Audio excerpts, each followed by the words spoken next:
ಮಂಗಳೂರಿನ ಆಕೃತಿ ಆಶಯ ಪಬ್ಲಿಕೇಶನ್ಸ್ ಪ್ರಕಟಿಸಿರುವ ಲೇಖನಗಳ ಸಂಕಲನ ಬದುಕು ಭಾರವಲ್ಲ ಕೃತಿಯನ್ನ ನಗರದ ಪ್ರೆಸ್ ಕ್ಲಬ್ನಲ್ಲಿ ಇಂದು ಜಾನಪದ ವಿದ್ವಾಂಸ ಹಾಗೂ ಕರ್ನಾಟಕ ಜಾನಪದ ವಿಶ್ವವಿದ್ಯಾನಿಲಯದ ವಿಶ್ರಾಂತ ಕುಲಪತಿ ಡಾಕ್ಟರ್ ಕೆ ಚಿನ್ನಪ್ಪಗೌಡ ಅವರು ಬಿಡುಗಡೆಗೊಳಿಸಿದರು.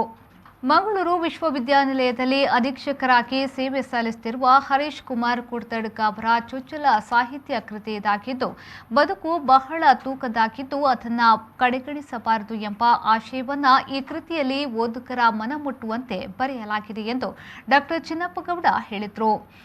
ಬದುಕು ಭಾರವಲ್ಲ ಅಂತ ಇದಕ್ಕೆ ಶೀರ್ಷಿಕೆಯನ್ನು ಕೊಟ್ಟಿದ್ದಾರೆ. ಇದರಲ್ಲಿ 38 ಲೇಖನಗಳುಂಟು.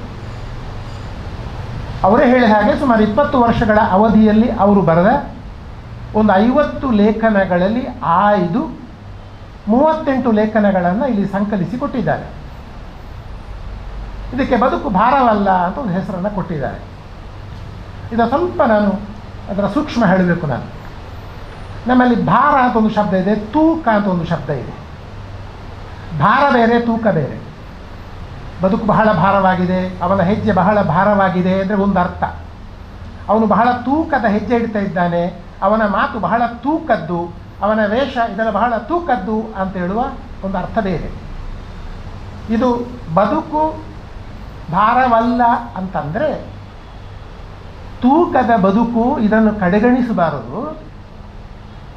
ಬದುಕಿನ ತೂಕವನ್ನು ಹೆಚ್ಚಿಸುವ ಕಡೆಗೆ ನಾವು ಹೆಜ್ಜೆ ಇಡಬೇಕು.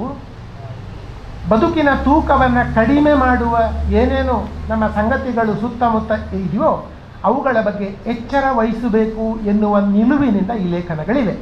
ಕೃತಿ ಬಿಡುಗಡೆಯ ಸಂದರ್ಭ ಲೇಖಕ ಹರೀಶ್ ಕುಮಾರ್ ಕುಡ್ತಡ್ಕ, ಆಕೃತಿ ಆಶಯ ಪಬ್ಲಿಕೇಶನ್ಸ್ನ ಕಲ್ಲೂರು ನಾಗೇಶ್ ಉಪಸ್ಥಿತರಿದ್ದರು.